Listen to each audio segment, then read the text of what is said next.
오늘 함께 나눌 하나님 말씀은 구약 성경 이사야서를 보겠습니다.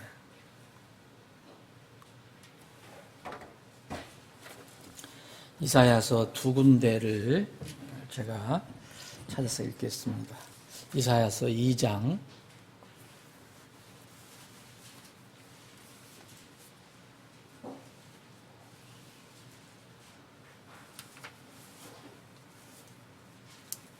1절로부터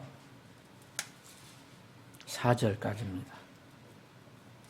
그리고 13장을 읽겠습니다.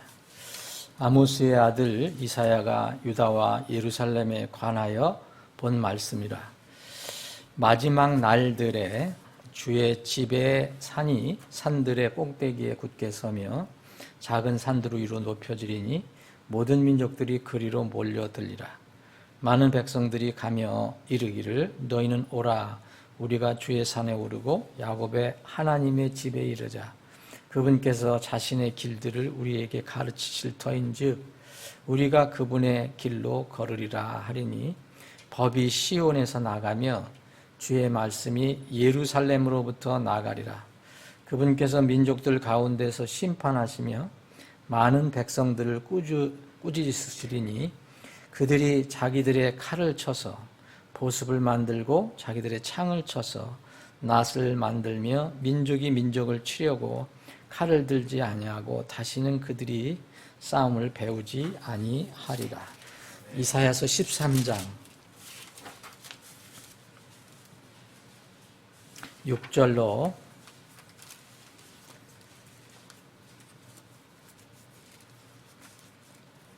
13절 16절까지 읽겠습니다. 너희는 울부짖으라 주의 날이 가까우니라. 그날이 전능자에게서 나온 파멸같이 이르리니 그런즉 모든 손이 힘을 잃고 모든 사람의 마음이 녹으리라. 그들이 무서워하고 산고와 고통에 사로잡혀 해산하는 여자같이 아픔을 느끼며 서로를 보고 놀라며 그들의 얼굴은 불꽃같이 되리로다.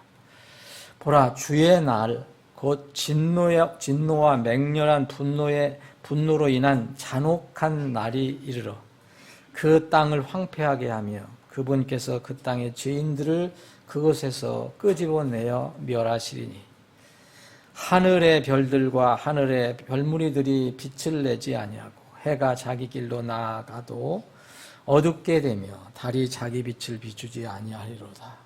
내가 그들의 악으로 인하여 세상을 벌하고 그들의 불법으로 인하여 사악한 자들을 벌하며 교만한 자들의 거만함을 그치게 하고 무서운 자들의 오만함을 낮추며 사람을 정금보다 귀하게 하되 심지어 오빌의 금강석보다 귀하게 하리로다. 그러므로 내가 만군의 주의 진노 가운데서 그의 맹렬한 분노의 날에 하늘들을 흔들며 땅을 제자리에서 움직이게 하리니 그것이 쫓기는 노루 같고 모으는 자 없는 양같이 되리라. 그들이 저마다 자기 백성에게 돌아가며 저마다 자기 땅으로 도망할 터이나 만나는 자마다 창에 찔리고 그들과 연합하는 자는 다 칼에 쓰러지며 그들의 자녀들도 그들의 눈앞에서 내던져져서 여러 조각이 나고 그들의 집들은 노략당하며 그들의 아내들은 강간을 당하리라. 아멘. 아버지 하나님, 벌써 2021년 새해도 10일째가 되었습니다. 두 번째 주일을 맞게 되었습니다. 다시 한번 흐르는 세월, 빠르게 지나는 세월을 절감하며 오늘도 하나님의 집에 모여서 주님을 예배합니다.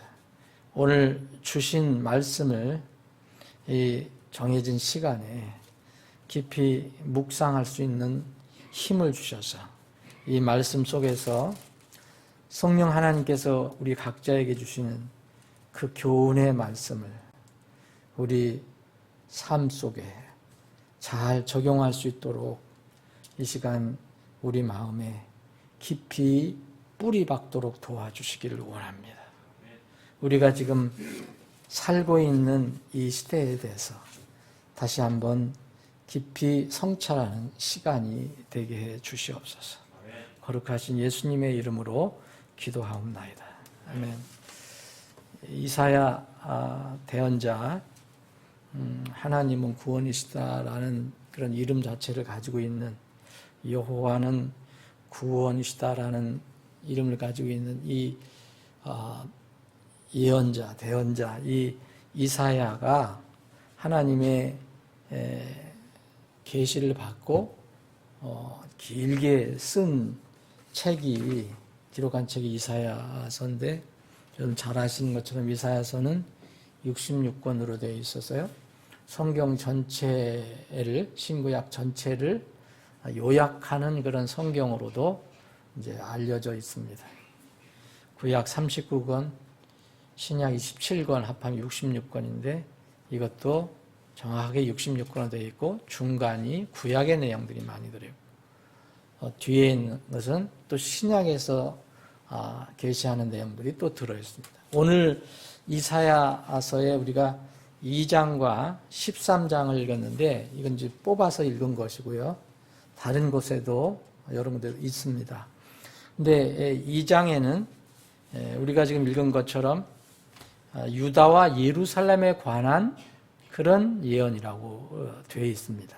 앞으로 이스라엘, 예루살렘에서 일어날 일들을 기록한 것이고, 13장은 예루살렘, 이스라엘을 둘러싸고 있는 세계 민족, 이방 민족에 관한, 이방 민족에 대해서 어떻게 하나님께 심판하실 건가를 기록한 그런 내용입니다.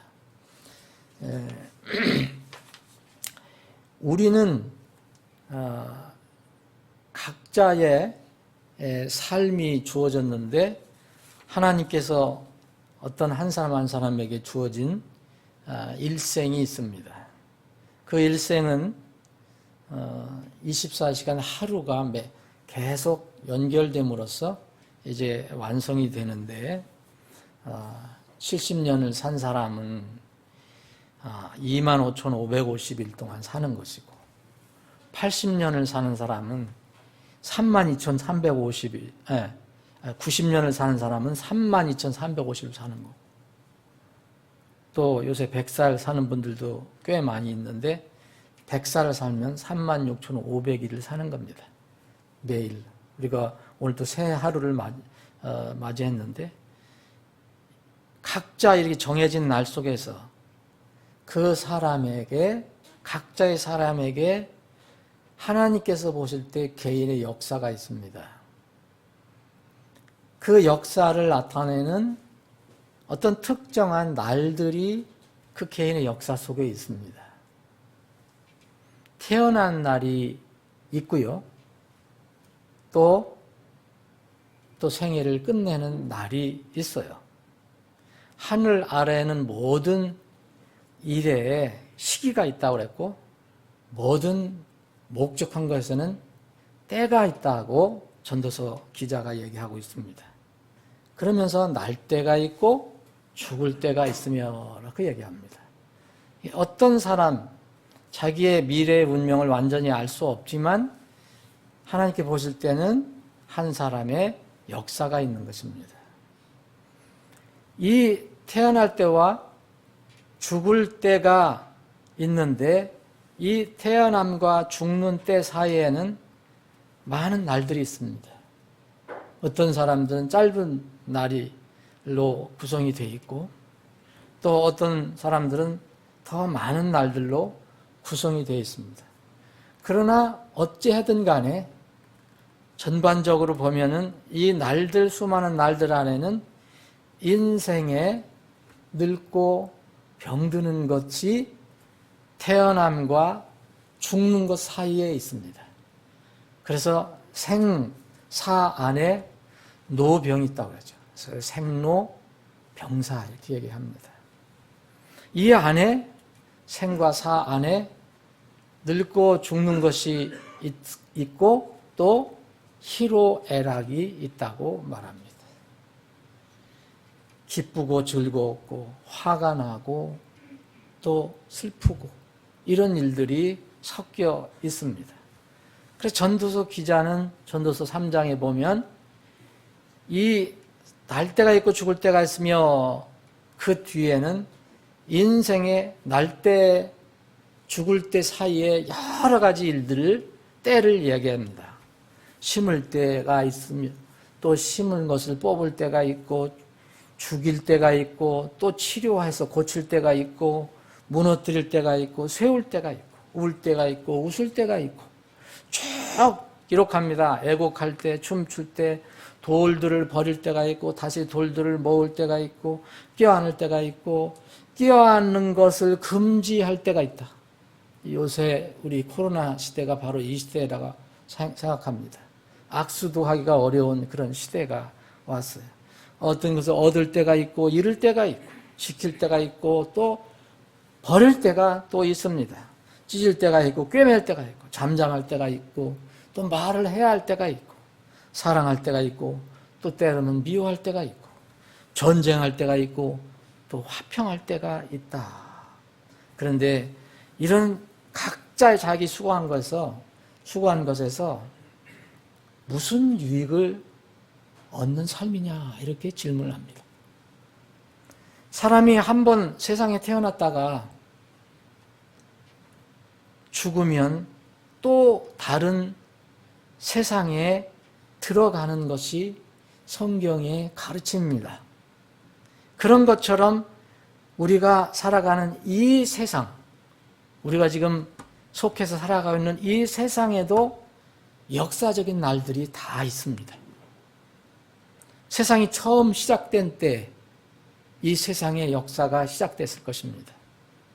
이때 하나님께서 이 땅과 하늘을 처음 창조하신 날입니다. 창세기 1장 1절에 태초에 하나님께서 하늘과 땅을 창조하셨느니라. 이 세상의 역사가 이제 시작됐습니다. 사람으로 말할 것 같으면 이제 태어난 것입니다.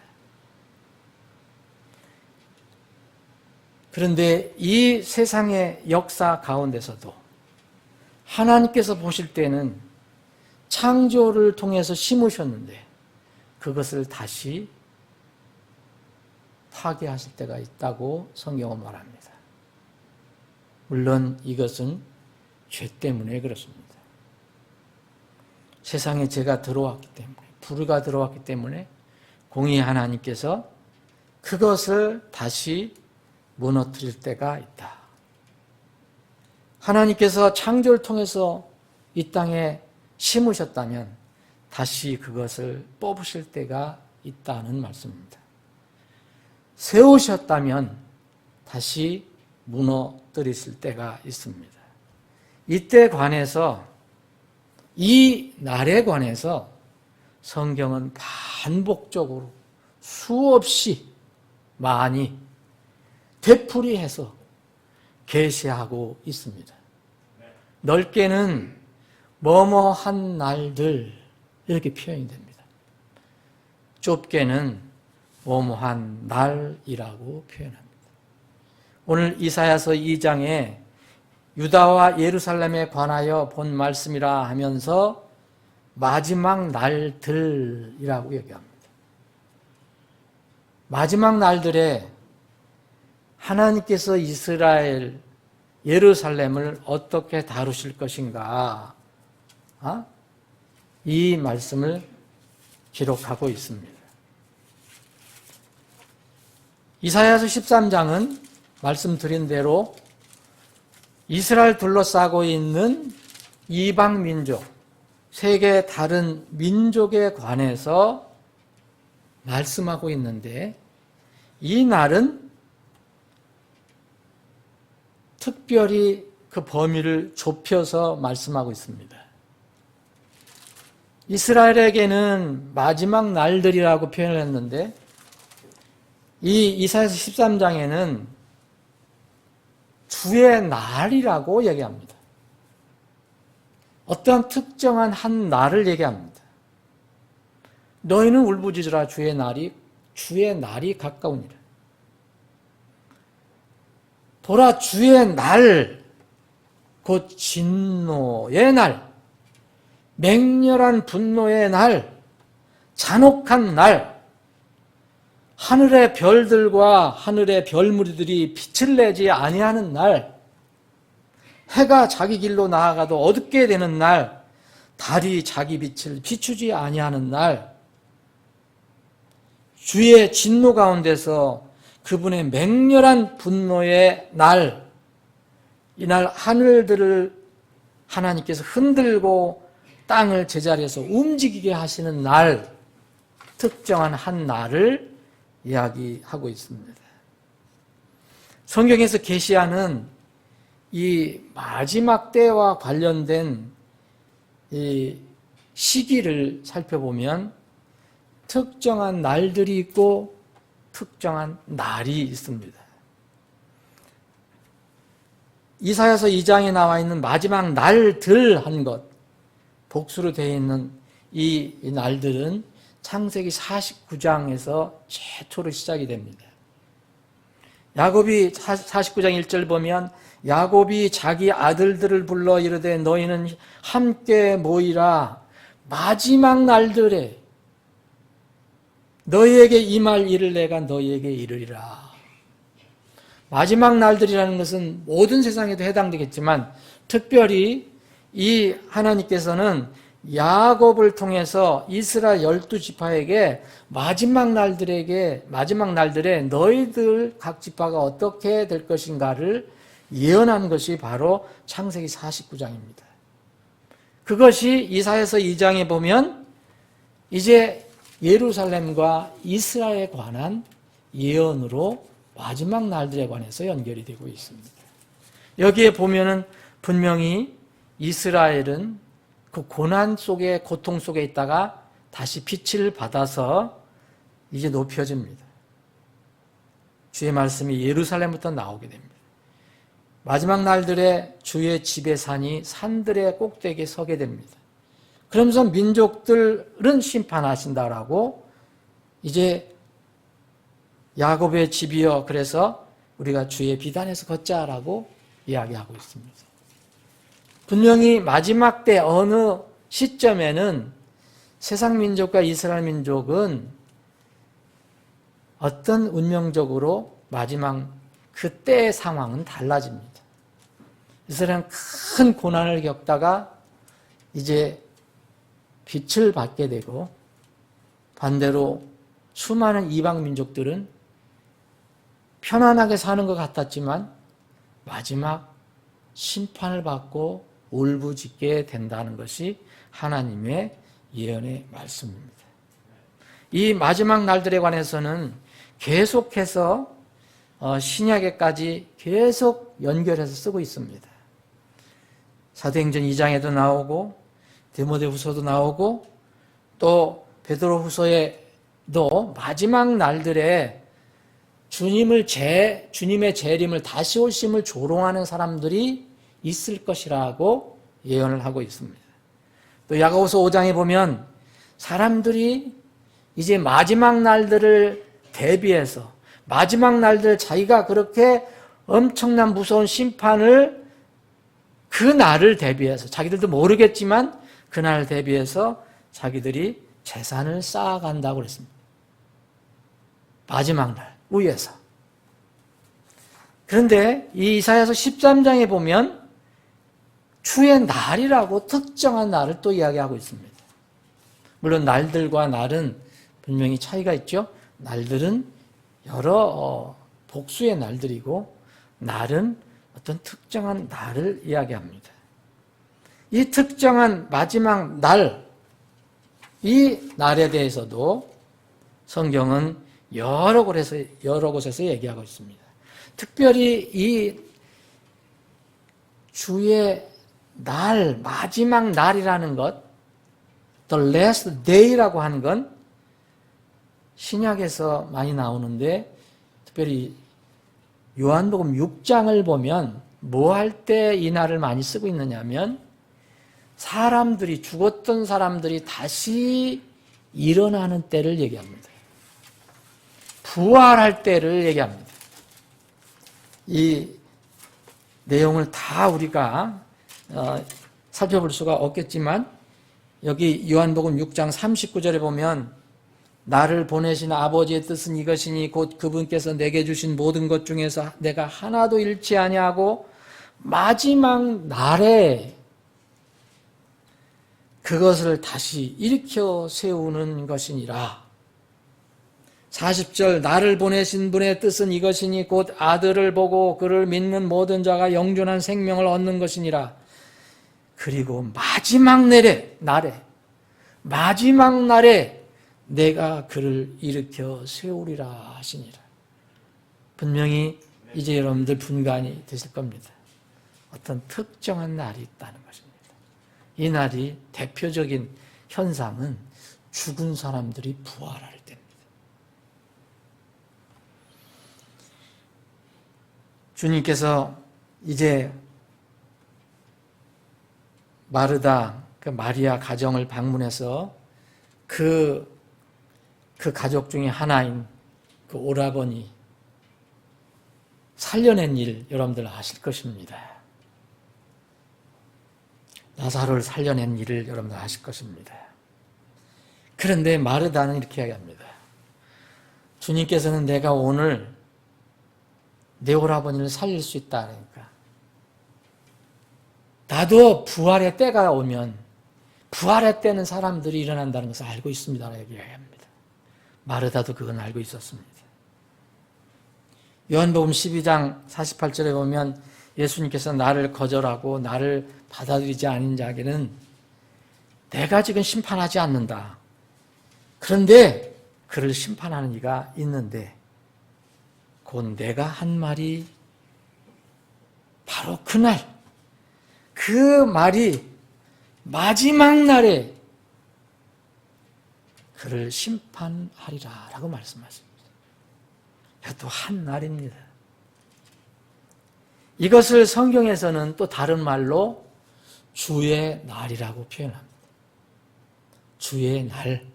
성경에는 주의 날들이라는 말은 없습니다. 마지막 날들이라는 것은 있지만 주의 날들이라는 건 없어요. 주의 날, 단수로 주의 날이 있습니다. 주의 날, 이 주의 날은 오늘 이제 이사야서 13장에서 말한 날입니다.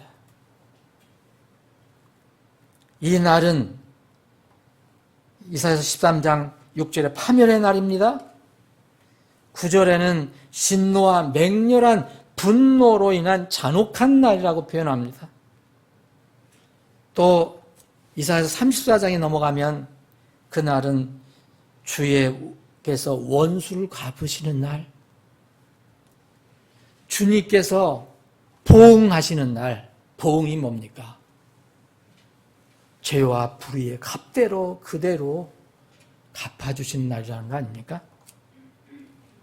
예레미야 대언자도 예레미야 46장 10절에 원수 갚으시는 날, 애가 2장 20절에 보면 주의 분노의 날, 전부 단수로 표현하고 있습니다. 요엘 예언자는 이렇게 얘기합니다. 이날을 예언을 계시를 받았는데 어둡고 캄캄하고 구름이 끼고 짙은 흑암이 덮은 날, 이 표현합니다. 주님께서 이 집행하시기 때문에 너무 크고 심히 두려워서 누구도 견디지 못할 날, 또 이 날이 이르기 전에 어떤 징조가 있는데 해가 변하고 변해서 어둠이 되고 달이 변해서 피가 되는 그런 때가 있다. 여러분 성경 읽어보시면 계속해서 나옵니다. 이게 신약까지 계속해서 나와서 예를 들어서 베드로후서의 3장에 보면 어떤 한 날 있는데 이 날들의 세상 사람들의 현상은 주님의 다시 오심을 조롱할 것이다 라고 얘기합니다. 이 날을 하나님의 베드로후서에는 하나님의 날이라고도 표현합니다. 이날은 아마겟돈 전쟁이 일어날 전능하신 하나님의 저 큰 날이라고 계시록에서는 이야기하고 있습니다.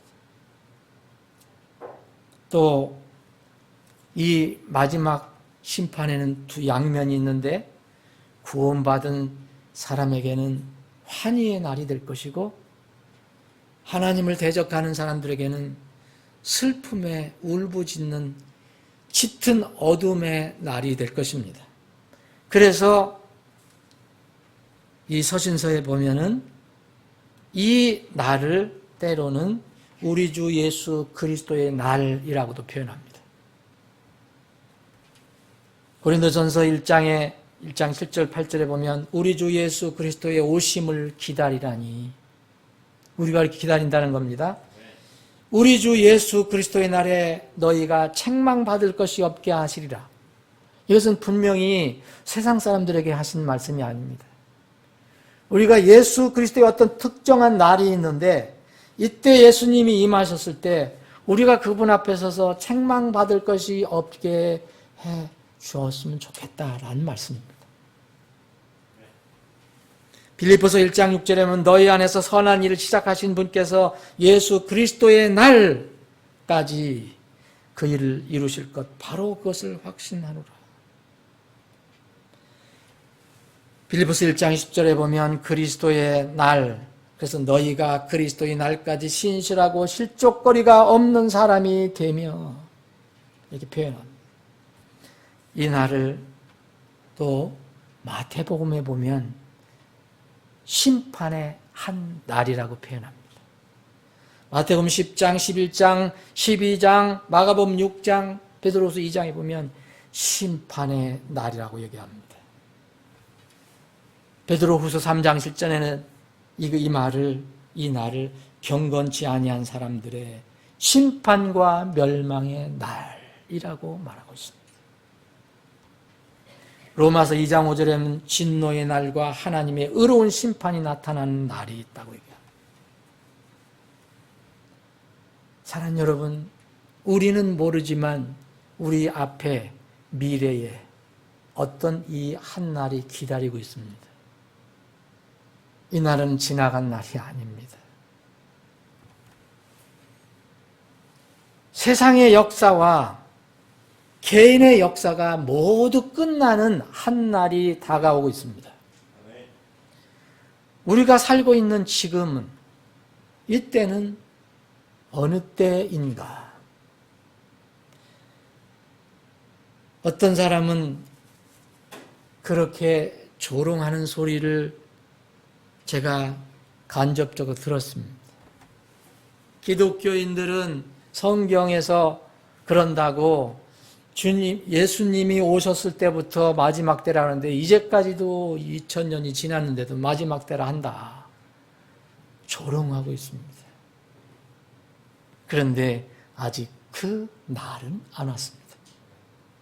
마지막 날, 주의 날, 주님께서 경건치 아니한 사람들을 심판하시는 멸망의 날은 아직 미래형입니다.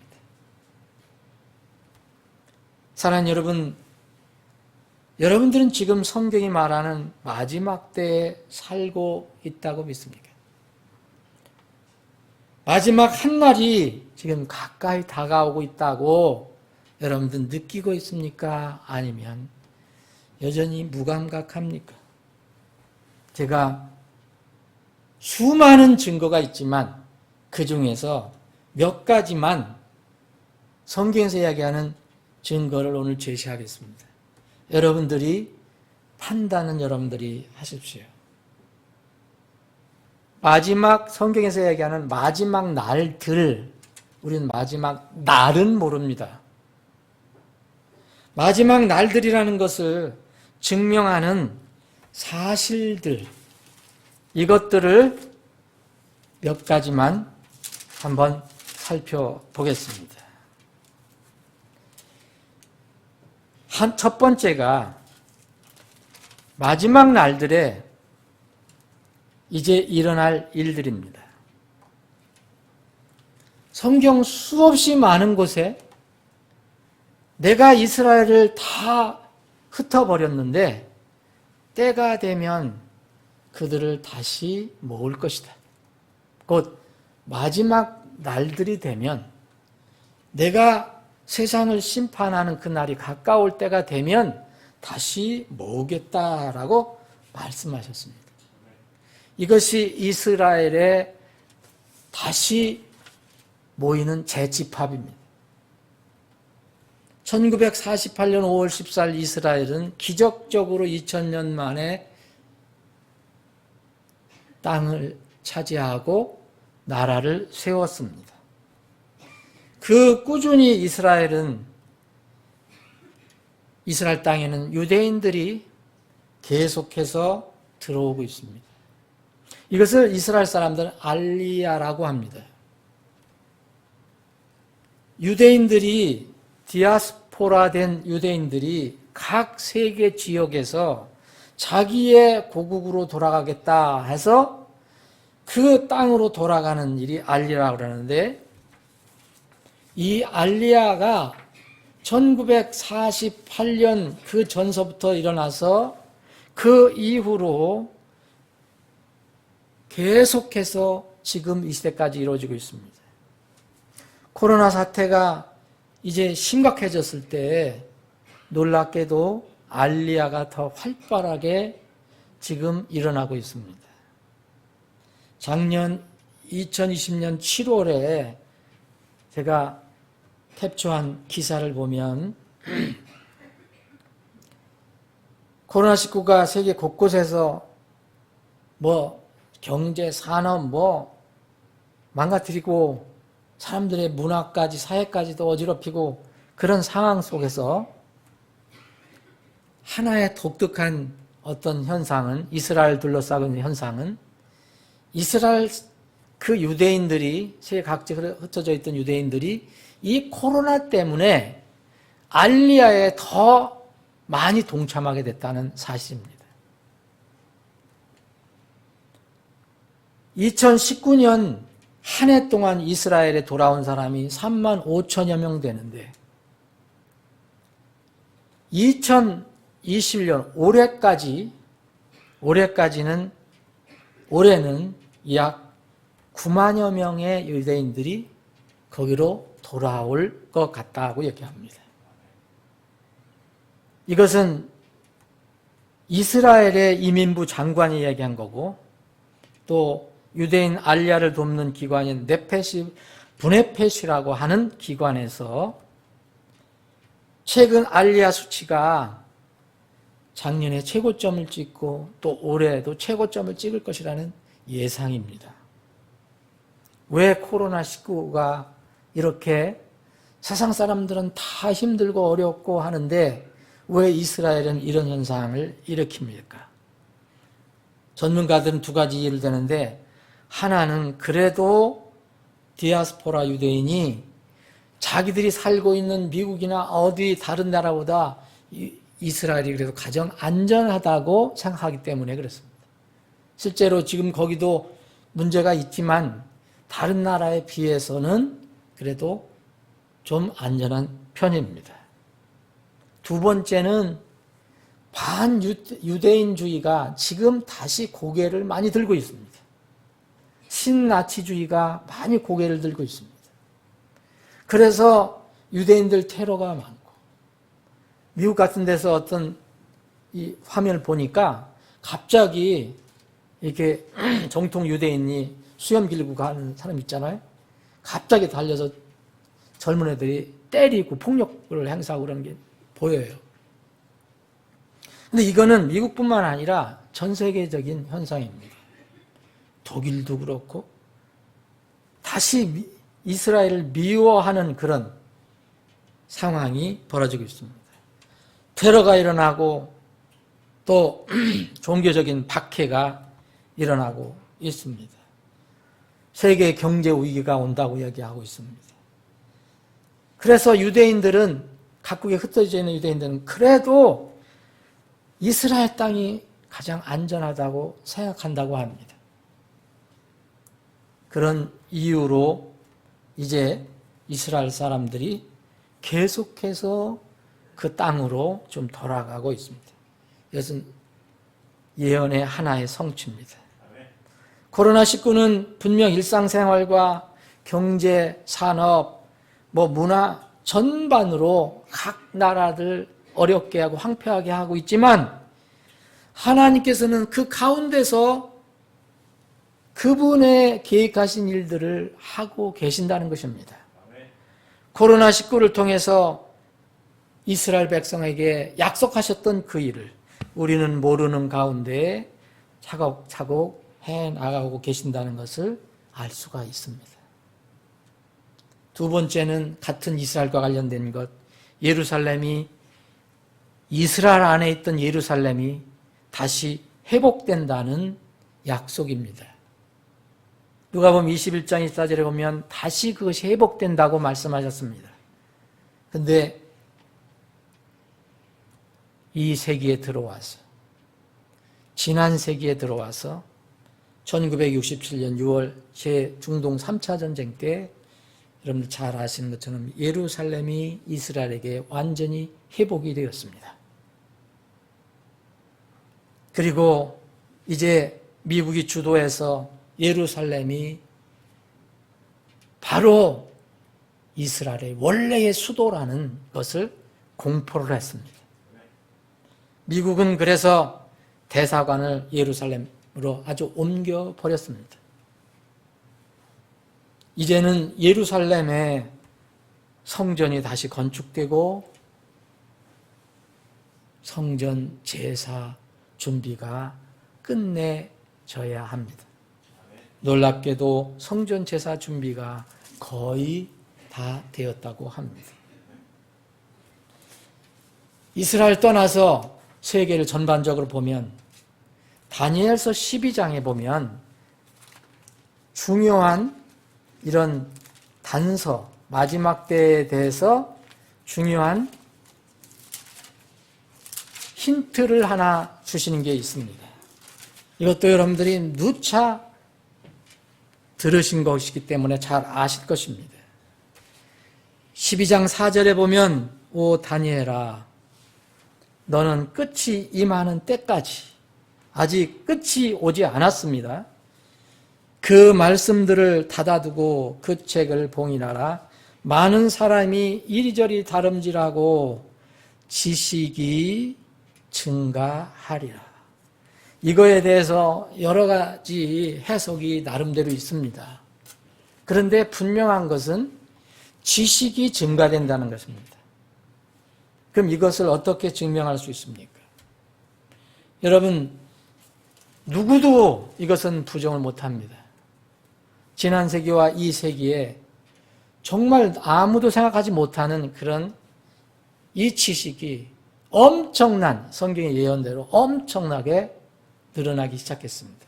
그것이 이제 쉽게 말씀드리면 IT라는 것입니다. Information Technology. 정보기술이라는 겁니다. 저는 이 용어를 내용은 알지만 구체적인 것이 어떻게 진행되는지 전혀 모릅니다. 여기엔 정말 저는 이 문외한인데 이 정보라는 것은 지식입니다. 지식은 정보고요. 이것이 주님이 오실 때가 돼서 엄청나게 증가했다. 자, 이것은 어느 인류학자가 통계를 낸 겁니다. 이 지식이 발전되고 정보가 발전되는데 이전에는 이제 1990년 이전에는 인류의 지식 총량이 2배로 증가하는데 만약 인류의 모든 지식 총량이 100이었다면 200으로 증가하는 데는 100년이 걸렸습니다. 100년. 그러니까 완만하게 발전해 온 거죠. 그런데 1990년부터 25년이 걸렸습니다. 100년이 걸리던 것이 25년이 걸렸고 지금은 1년 만에 배가 된다고 합니다. 2030년에 앞으로 9년 후에는 2, 3일 내에 그렇게 지식이 증가한답니다. 우리 머리로는, 제 머리는, 제 두나 머리는 잘 모르겠는데, 소위 얘기하면 그 반도체만 해도 그 반도체는 지식을, 정보를 거기다가 넣는 거 아닙니까? 근데 뭐 이렇게 제곱으로 막 올라가는데 저는 계산도 못해요. 예. 너무 빠르게 지식이 증가하고 있습니다. 다니엘은 헛소리를 한 게 아닙니다. 이것은 하나님의 말씀입니다. 네 번째는 마태복음 24장에 나와 있는, 늘 우리가 생각하지만 또 잊어버리는 것. 전쟁, 기근, 역병, 지진, 이런 자연재해가 많이 일어날 것이다. 여러분, 역사 이래로, 세상 역사가 시작된 이래로 이것들은 있었습니다. 그런데 주님께서 말씀하신 것은 그게 보편적이 된다는 것이고, 빈도수가 높아진다는 것이고, 규모가 다른 시대를 압도한다는 뜻입니다. 여러분, 쉽게 이런 통계를 찾아볼 수 있습니다. 올해는 2021년에는 특히 자연재해를 과학자들이 많이 예고하는 한 해입니다. 그런 일이 없이 지나가면 좋겠습니다. 그러나 우리 힘으로 그것을 막을 수는 없습니다. 다섯 번째는 디모데전서 4장 그리고 마태복음 24장 5절 11절에 보면 거짓 교리들, 거짓 가르침이 팽배해진다는 겁니다. 디모데전서 4장 1절에는 유혹하는 영들과 마귀들의 교리가 휩쓴다고 했습니다. 도대체 이게 뭡니까? 마귀들의 교리. 유혹하는 영들과 마귀들의 교리. 그리고 주님께서는 정말 속지 마라. 거짓 가르침, 거짓 목사, 거짓 대언자들, 거짓 설교자들에 속지 마라 라고 주님께서 말씀하십니다. 이거는 우리가 금방 알 수가 있습니다. 그 수와 정도가 다른 시대를 압도합니다. 처음부터 거짓 대언자들, 거짓 목자, 거짓 설교자는 항상 있었습니다. 이스라엘에도 있었고. 그런데 지금 이 시대는 좀 다릅니다. 인터넷, 유튜브 시대가 돼갖고 여러분, 마귀가 이것을 엄청나게 잘 이용하고 있습니다. 여러분, 정말 웬만한 거 유튜브에서 뭐 신앙과 관련된 것 같다, 성경 관련된 것 같은 거 정신 차리지 않고 보면은 나도 모르게 이단 교리를 내가 접수하게 됩니다. 유튜브나 인터넷에서 가르치는 사람들 중에 적지 않은 사람들이 이단 사이비에 속해 있는 사람들입니다. 그래서 가르치는 것이 다 나쁜 것은 아닙니다. 우리와 공통적인 것이 있습니다. 그러나 교묘한 것들이 들어가 있습니다. 종말론이 지금 세계적인 관심거리가 되었습니다. 거짓 예언자들, 거짓 교사들, 거짓 설교자들, 거짓 목사들, 유명 유튜브 중에서 수없이 많이 나와 있습니다. 이것은 이 때를 주님께서 말씀하신 것으로 보입니다. 이들은 절대 이빨을 내보이고 머리에 두 뿔을 그리고 이상하게 어떤 모양을 하고 나오는 것이 아닙니다. 누구든 보면은 말씀을 전하는 천사로 보입니다. 여섯 번째는 마지막 날들에 위험한 때가 도래한다고 디모데후서 3장에 나와 있는데 이 마태복음 24장에 보면 12절에 보면 불법이 성행한다고 나와 있습니다.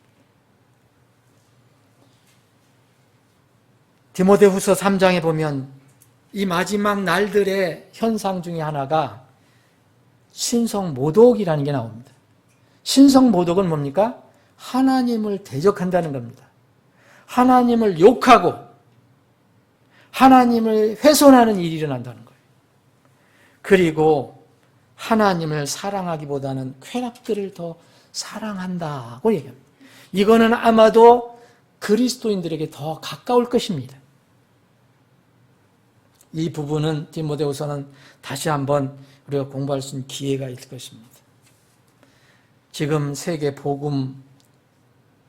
세계에서 복음 주도국이었던 미국이 급격하게 좌경화되고 있습니다. 올해 여러분들 잘 주시해서 보십시오.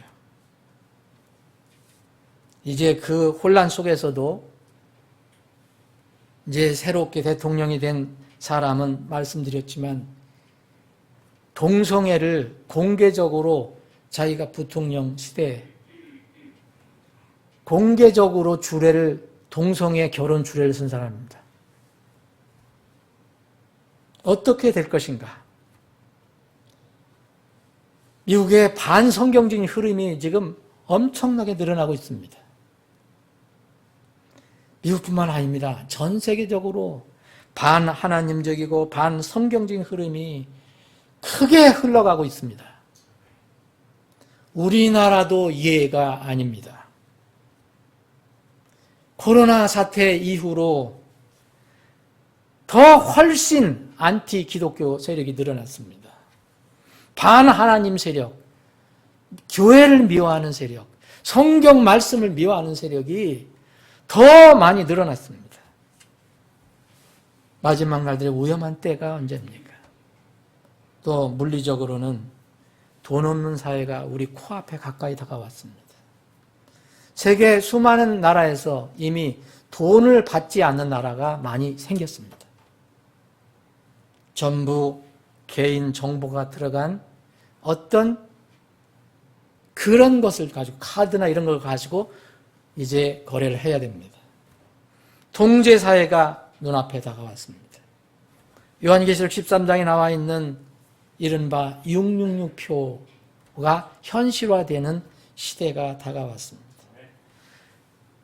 이 악의 세력이 주장하는 그것이 없으면 우리는 사거나 팔거나 거래할 수가 없습니다. 마지막으로 이것은 우리에게 도전이 되는 마지막 어떤 사인입니다. 마태복음 24장 14절에 보면 왕국의 이 복음이 모든 민족들에게 증거가 되기 위해 온 세상에 선포되리니 그제야 끝이 오리라. 한 지역에 국한된 역병이 아니라 2019년 말 중국 우한에 시작된 이 역병은 전 세계적인 고통이 되었습니다. 백신이 나온다고 지금 맞고도 있습니다. 우리나라는 뭐 좀 더 기다려야 되겠지만 또 치료제가 나온다고도 합니다.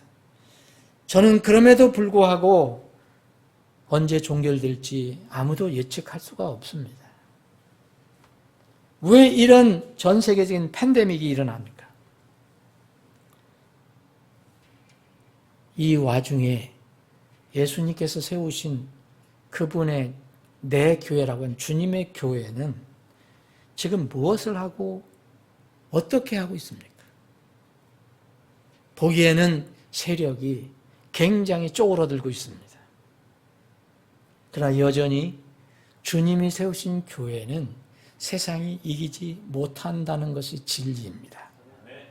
내가 네게 이르노니 내가 이 반석 위에 내 교회를 세우리니 지옥의 문들이 이기지 못하리라. 상황이 어떠하든 간에 현상이 어떠하든 간에 우리가 어떻게 판단하든 간에 우리 눈에 어떻게 보이든 간에 주님의 말씀은 변함없습니다. 주님이 세우신 교회라면 그 교회를 지옥의 문들이 이기지 못합니다. 이것은 영적인 싸움이 있다는 것을 얘기합니다. 주님이 교회를 세울 때부터 왜 세우셨느냐? 주님이 오시기까지 교회는 이 세상에서 악의 세력과 싸우는 것입니다. 교회는 하나님의 왕국을 세우기 전에 전초기지로 이 땅에 세우셨습니다. 이스라엘에게도 동일하게 비슷한 말씀을 주셨습니다. 출애굽기 19장 6절에 보면 너희는 내게 제사장 왕국이 되며 거룩한 민족이 되리라 그랬어요. 그런데 이 똑같은 용어를 우리 교회에게 쓰고 있습니다. 베드로전서 2장 9절에 그러나 너희는 선정된 세대의 왕가의 제사장이 거룩한 민족이여 특별한 백성 이것은 너희를 어둠에서 불러내어 자신의 놀라운 빛으로 들어가게 하신 분에 대한 찬양을 너희가 전하게 하려 함이라. 이스라엘에게도 제사장, 거룩한 민족 되게 하셨다고 말씀하셨습니다. 그런데 우리에게도 왕가의 제사장, 거룩한 민족, 특별한 백성이라고 말씀하십니다. 이것이 교회입니다. 이스라엘이나 이방인이나 예수 그리스도의 피 아래 모인 사람들은 교회입니다. 사는 환경은 악화되어 가고 영적으로 어두워져 가지만 역으로 본다면 그만큼 우리에게는 일할 기회가 있다는 겁니다. 지옥의 문들이 교회를 이기지 못하기 때문에 교회는 계속 일을 합니다. 지옥의 문들이 교회를 무너뜨릴 수 없습니다. 코로나 사태가 해결된 후를 여러분 상상해 보십시오. 지금 이렇게 사람들이 억누른데도 너무 어렵잖아요. 만약 이 코로나 사태가 해결됐다고 금년 하반기나 해결됐다고 생각해 보십시오. 이제 자유롭게 활동하고 자유롭게 살 수 있다 생각해 보십시오. 얼마나 많은 사람들이 억눌린 감정과 욕구를 분출하겠습니까? 여러분, 술집은 최대 호황을 이룰 겁니다. 제가 특별히 예언합니다. 예언이 아니라 다 누구든지 알 것입니다. 호텔, 무슨 관광지 난리 날 것입니다. 그게 자체가 나쁜 건 아니지만 점점 더 육신적이 되어갈 것입니다. 점점 하나님과 그분의 말씀을 대적하는 흐름은 더 강해져 갈 것입니다. 주님께서 오실 때 결정적 사인은 그래서 복음이 선포되는 것인데 평화스러운 때에 아무 어려움이 없을 때 믿을 수 있는 때가 아니라 그때 복음이 선포된다는 게 아니라 이 주님의 예언할 말씀에 의하면 세상에서 온갖 고통이 넘칠 때 그렇게 되어야 한다는 것입니다. 여러분 마태복음 24장 11절 그 말씀이 14절 말씀이 여러분 그 앞에 무슨 일이 일어납니까? 세상이 온갖 어려움이 있는 때입니다. 그런데 이 복음은 전해져야 합니다. 누가 선포합니까? 복음이 스스로 자기가 알아서 다닙니까? 로마서 10장 13절부터 15절에 보면은 누구든지 주의 이름을 부르는 자는 구원을 받으리라. 근데 누구든지 주의 이름을 부르는 자는 구원을 받는데 그 사람들이 어떻게 주의 이름을 부르게 할 수 있겠느냐. 그래서 우리에게 큰 도전의 말씀을 주시는 것입니다. 어떻게 그 사람들이 믿게 됩니까? 전하는 자 없으면 못 믿는다고 얘기합니다. 이것이 여러분들과 저의 이 마지막 때에 살아가는 사람으로서의 큰 의무입니다. 누구든지 주의 이름을 부른 자는 구원을 받으리라. 어떻게 구원을 받을 수 있습니까? 그런즉 그들이 자기들이 믿지 않은 분을 어찌 부르리요? 자기들이 듣지 못하는 분을 어찌 믿으리요? 선포자가 없이 어찌 들으리요?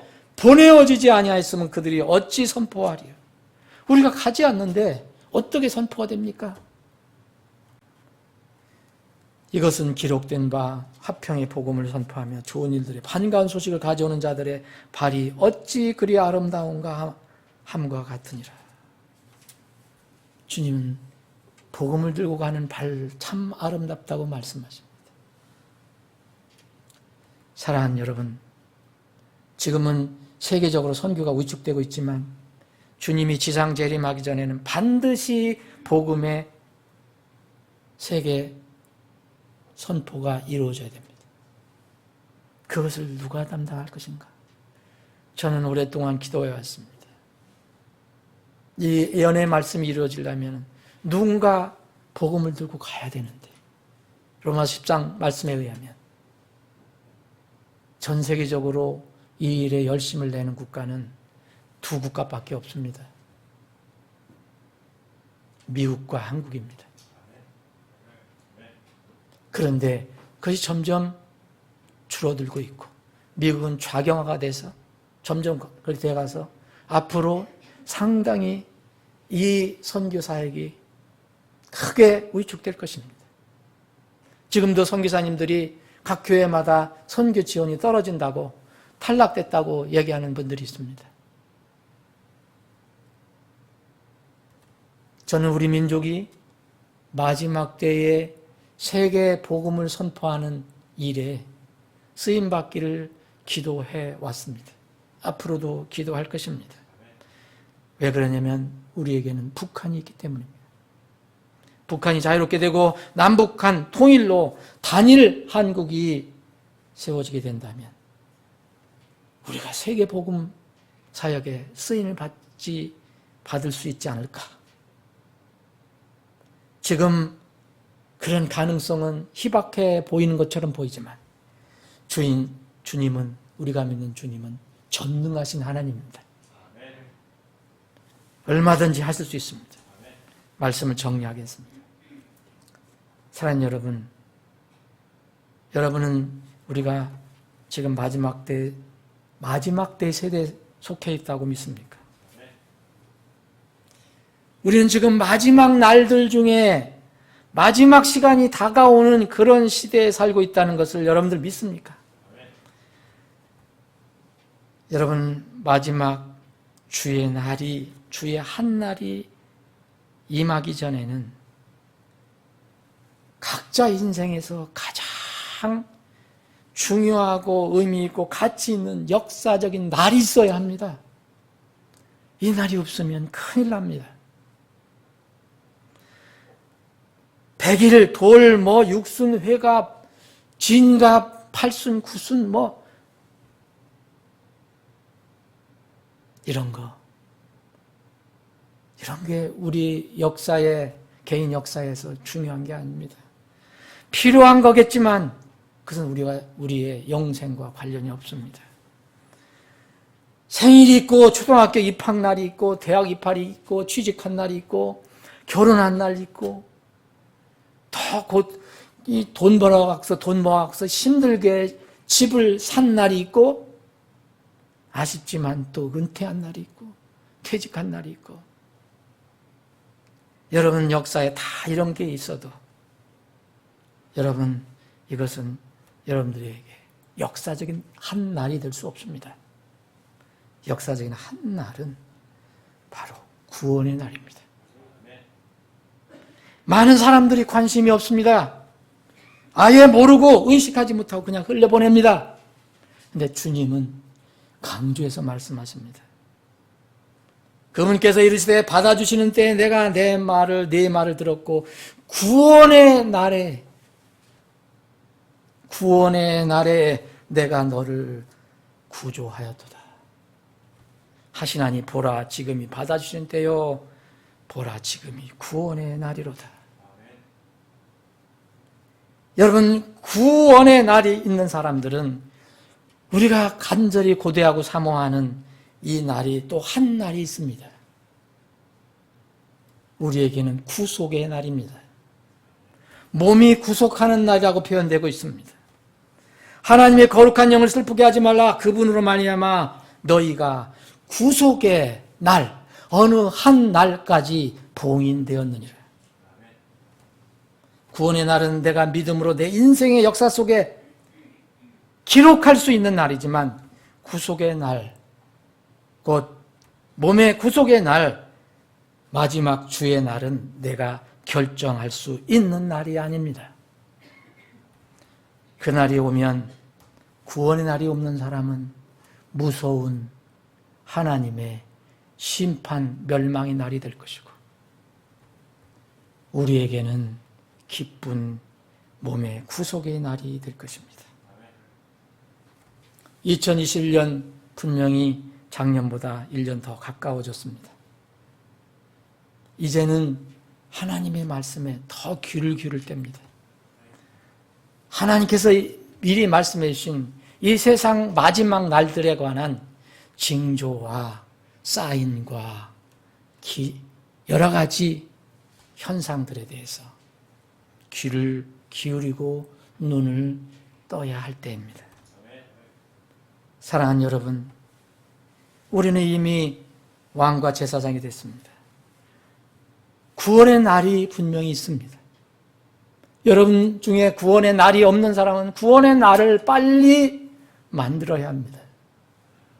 구원의 날이 있는 사람들은 이제 마지막 주님이 오시면 우리가 모든 것 일할 기회가 없습니다. 우리 인생의 역사가 끝이 나고 세상의 역사가 끝납니다. 주님의 다시 오심과 그분의 왕국이 세워지는 날입니다. 그때까지 이 과정에서 우리는 쓰임받는 하나님의 자녀들이 되어야 하지 않겠습니까? 우리 교회는 그렇게 쓰임받아야 되지 않겠습니까? 이제 다른 사랑하는 사람들, 우리가 사랑하는 사람들의 그 구원의 날을 위해서 더 기도하고 땀을 흘려야 할 올해입니다. 성경 사역이 순조롭게 잘 출발이 되면 그 말씀을 가지고 이젠 온 힘과 지혜를 모아서 이 일에 전념을 해야 할 그 해입니다. 부디 이러한 은혜가 우리 교회가 있기를, 교회 위에 있기를 바랍니다. 기도하시겠습니다. 아버지 하나님, 말씀을 듣는 혼들 중에서 구원의 날이 없는 그런 혼이 혹 있다면 주님의 마지막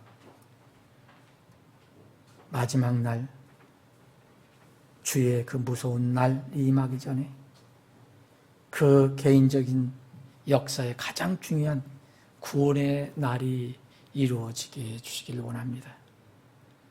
아버지 하나님, 우리 주위에 구원의 날이 없는 사람들을 향해서 더 열심을 내야 하는 한 해라고 생각합니다.